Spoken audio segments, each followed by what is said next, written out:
नमस्कार मित्रों, मैं आदर्श एक बार फिर आप सभी का हमारे यूट्यूब चैनल आइडियल सॉल्यूशन पर स्वागत करता हूं। जैसा कि हम आप जानते हैं, हमारे चैनल पर ज़मीन से संबंधित और सर्वे से संबंधित video regular day by day upload होती है। तो ये बनता है कि आप चैनल को सब्सक्राइब कर लें और वीडियो को लाइक कर दें। आज के थंबनेल को देखकर आप समझ चुके होंगे जो आज हम किस विषय पर चर्चा करने वाले हैं। यहाँ लिखा हुआ है हमारे थंबनेल में, क्या माता पिता औलाद से संपत्ति वापस ले सकती है? हाई कोर्ट का इस पर फैसला आया है। तो चलिए इस न्यूज़ के बारे में आगे समझते हैं और इस आर्टिकल्स के माध्यम से इसे समझने का प्रयास करते हैं। तो चलिए देखिए मित्रों, यहाँ पर क्या लिखा हुआ है। यहाँ पर लिखा हुआ है हाई कोर्ट डिसीजन, क्या माता पिता औलाद से प्रॉपर्टी ले सकती है वापस? जान लें हाई कोर्ट का फैसला। मद्रास हाईकोर्ट के हालिया फैसले ने संपत्ति विवाद को लेकर महत्वपूर्ण दिशा निर्देश दिए हैं। यह स्पष्ट करता है कि बिना शर्त संपत्ति हस्तांतरित करने के बाद उसे वापस लेना मुश्किल हो सकता है। माता पिता को चाहिए कि वे संपत्ति हस्तांतरण के समय कानूनी और भावनात्मक पहलुओं पर गौर करें और कानूनी सलाह ले लें, क्योंकि क्या पता बाद में वो संपत्ति आपसे हाथ से निकल जाए। तो ये हाई कोर्ट का फैसला आया है, मद्रास हाई कोर्ट ने इस पर फैसला लिया है। तो चलिए आगे देखते हैं जिस विषय में और क्या लिखा हुआ है। तो देखिए मित्रों, आगे यहाँ पर लिखा हुआ है हाई कोर्ट डिसीजन, माता पिता और औलाद के बीच का रिश्ता न सिर्फ भावनात्मक बल्कि सामाजिक और नैतिक कर्तव्यों पर भी आधारित होता है। यह बताया जा रहा है जो माता पिता और औलाद के बीच जो रिश्ता होता है वो भावनाओं में ही नहीं बल्कि सामाजिक और नैतिक कर्तव्यों पर भी आधारित होते हैं। कुछ कर्तव्य होते हैं जिन्हें हमें अपने बच्चे रहते हुए करने रहते हैं और माता पिता को भी उस कर्तव्य का पालन करना रहता है। बच्चों की जिम्मेदारी होती है कि वे अपने माता पिता का सम्मान करें, उनका देखभाल करें और उन्हें किसी भी तरह की समस्या न होने दें और उनका पूरा ख्याल रखें। हालांकि संपत्ति से जुड़े मामले में कई बार यह संबंध तनावपूर्ण हो जाता है। माता पिता के संपत्ति से बच्चे मतलब रखते हैं और उनकी सेवा करने से इतराते रहते हैं। बुढ़ापा, वृद्धावस्था में वो उन्हें वृद्धाश्रम में छोड़ने का भी डिसीजन ले लेते हैं। तो उसी सब बातों को ध्यान में रखते हुए यहाँ पर निर्णय लिया गया है। हाल ही में मद्रास हाईकोर्ट ने माता पिता और बच्चों के बीच संपत्ति विवाद को लेकर एक महत्वपूर्ण फैसला सुनाया है। यह फैसला माता पिता और सीनियर सिटीजन्स के रख रखाव व कल्याण अधिनियम पर आधारित है, जो यह तय करता है कि माता पिता हस्तांतरित संपत्ति को किन परिस्थितियों में वापस ले सकते हैं। आप भी इस न्यूज़ को अपने आसपास से कनेक्ट करके समझ सकते हैं।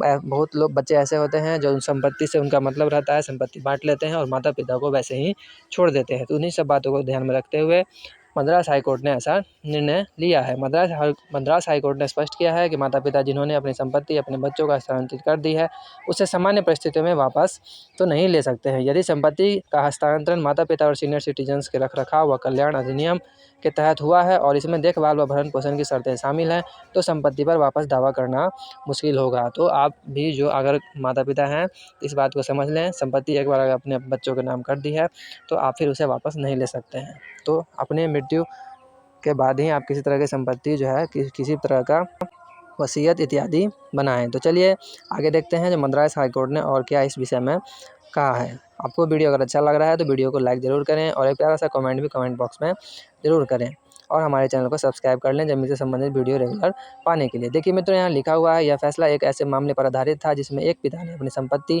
अपने बेटे को दे दी थी। एक पिता जो थे उन्होंने अपनी संपत्ति बेटे में बांट दी थी। बाद में जब बेटे ने पिता की देखभाल करने से इनकार कर दिया तो पिता ने संपत्ति को वापस लेने की मांग की। जो अब मेरा बेटा मेरे को देखभाल नहीं कर रहा है तो हम इस संपत्ति को वापस ले लेंगे। तो इससे जुड़ा मामला कोर्ट में आया था।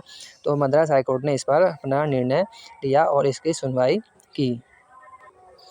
उसके बाद देखिए हाईकोर्ट ने किस तरह प्रकार का तर्क दिया और कौन कौन सी शर्तें रखी। चलिए एक एक करके हम इसे समझते हैं और पढ़ते हैं। जस्टिस आर सुब्रमण्यम जो हमारे जस्टिस हैं ने कहा कि माता पिता और सीनियर सिटीजन्स के रखरखाव व कल्याण अधिनियम के तहत संपत्ति हस्तांतरित करने के लिए दो महत्वपूर्ण शर्तें हैं। इन शर्तों को आप समझेंगे और देखेंगे ये शर्त आप फुलफिल करते हैं या नहीं। तो चलिए इन दोनों शर्तों को समझते हैं और आगे देखते हैं। देखिए पहला शर्त यहाँ पर बताया गया है, पहला अधिनियम क्या है? हस्तांतरण अधिनियम लागू होने के बाद किया गया हो, यानी हस्तांतरण जो है वो अधिनियम लागू करने के बाद किया हो, उससे पहले का नहीं हो।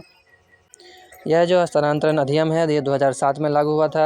यदि संपत्ति का हस्तांतरण इस अधिनियम के लागू होने के बाद किया गया है तभी माता पिता इस अधिनियम के प्रावधानों का लाभ उठा सकते हैं। अगर उससे पहले किया गया है तो आप इस लाभ से वंचित हो जाएंगे, ये नियम जो है आप पर लागू नहीं होगा। चलिए दूसरा नियम को पढ़ते हैं। दूसरा नियम में यहाँ कहा गया है भरण पोषण की शर्त का उल्लेख भी उस पर होना चाहिए। संपत्ति हस्तांतरण के समय यह स्पष्ट रूप से लिखा होना चाहिए कि बच्चों को माता पिता की देखभाल और भरण पोषण करना होगा। यदि इस शर्त का पालन नहीं होता है तो संपत्ति को वापस लेने का दावा किया जा सकता है। ये दो शर्तें हैं, ये दो शर्तें का अगर आप फुलफिल कर रहे हैं तो आपके बेटों को अगर आप ज़मीन लिख भी दिए हैं तो बाद में आपकी ज़मीन अगर वो सेवा नहीं करते हैं तो ज़मीन आपकी संपत्ति वापस हो जाएगी। संपत्ति के मामले में माता-पिता को यह सुनिश्चित करना चाहिए कि दस्तावेज़ों में सभी शर्तें दर्ज हों। यदि बच्चों द्वारा उनकी देखभाल में लापरवाही या धोखाधड़ी साबित होती है तो माता-पिता सिविल कोर्ट में जाकर दस्तावेज़ों को अमान्य घोषित करने की मांग भी कर सकते हैं। लेकिन बस यही बात है, जो वो 2 नियम जो हमने अभी बताया, वो 2 नियम का फुलफ़िल करना अत्यंत आवश्यक है। वो 2 नियम अगर आप फुलफ़िल कर रहे हैं तो आप आगे जाके अपना ज़मीन, अपनी संपत्ति अपने बेटे से वापस ले सकते हैं। किस स्थिति में? जब वो आपकी सेवा नहीं कर रही है और आपकी देखभाल नहीं कर रहे हैं। चलिए आगे देखते हैं इसके बारे में और क्या लिखा गया है।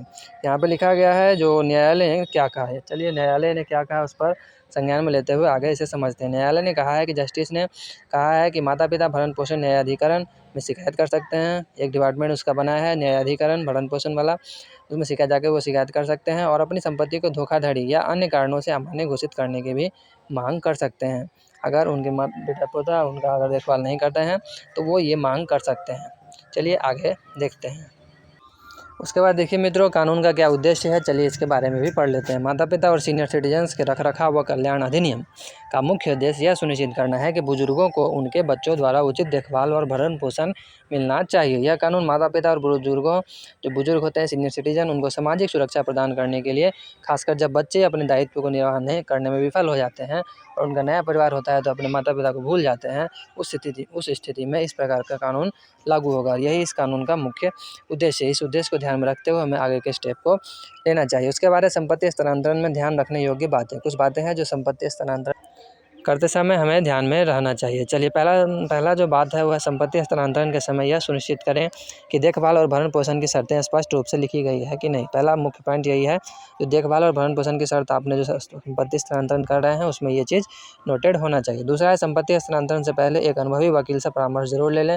अनुभवी वकील आपको बता देगा जो आप आगे जाके अगर आपको किसी प्रकार की समस्या होती है अपने बाल बच्चों की तरफ से तो आप किस प्रकार का स्टेप ले सकते हैं। तीसरा, यदि बच्चे अपने दायित्व पूरे नहीं करते तो माता-पिता न्यायालय का सहारा ले सकते हैं, कोर्ट जा सकते हैं, उन पर केस फाइल कर सकते हैं। हालांकि ऐसा बहुत ही कम माता-पिता हैं जो करते हैं, लेकिन ऐसा प्रावधान यहाँ पर दिया गया।